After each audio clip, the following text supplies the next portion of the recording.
Good morning. Today is May 30, 2026, Saturday. The first reading was taken from Jude 17, 2025. You must remember, beloved, the prediction of the apostles of our Lord Jesus Christ, building yourselves up in your most holy faith and praying in the Holy Spirit. Keep yourselves in the love of God, waiting for the mercy of our Lord Jesus Christ that leads to eternal life, and have mercy on those who doubt. Save others by snatching them out of the fire. To others show mercy with fear, hating even the garment stained by the flesh.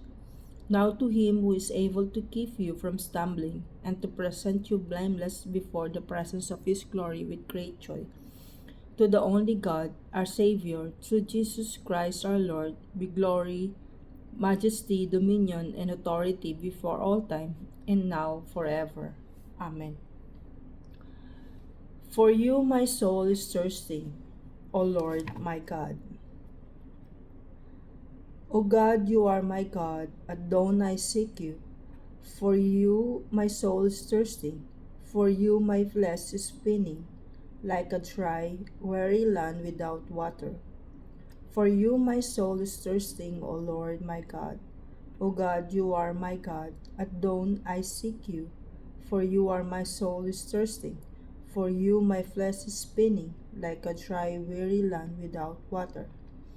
I have come before you in the sanctuary to behold your strength and your glory. Your loving mercy is better than life. My lips will speak your praise. For you my soul is thirsting, O Lord my God. I will bless you all my life. In your name I will lift up my hands. My soul shall be filled as with a banquet. With joyful lips my mouth shall praise you. For you my soul is thirsting, O Lord my God. Alleluia, alleluia. Let the word of Christ dwell in you, richly giving thanks to God the Father through him. Alleluia.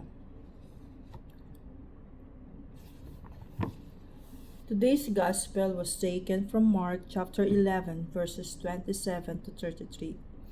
Jesus and the disciples came again to Jerusalem, and as he was walking in the temple, the chief priests and the scribes and the elders came to him, and they said to him, "By what authority are you doing these things, or who gave you this authority to do them?" Jesus said to them, "I will ask you one question. Answer me, and I will tell you by what authority I do these things. Was the baptism of John from heaven or from man? Answer me." And they discussed it with one another, saying, "If we say from heaven, he will say, 'Why then did you not believe him?'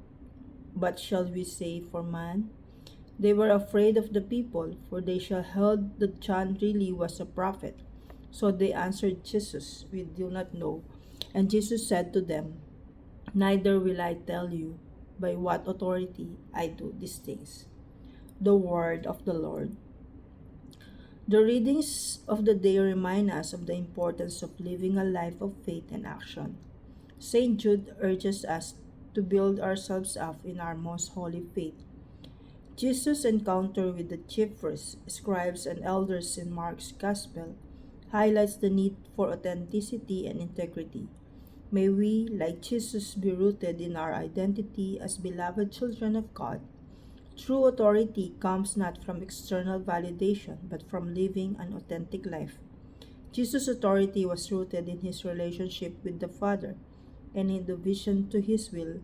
May we, like Jesus, seek to live authentic lives surrendered to God's will. Good morning and have a blessed day.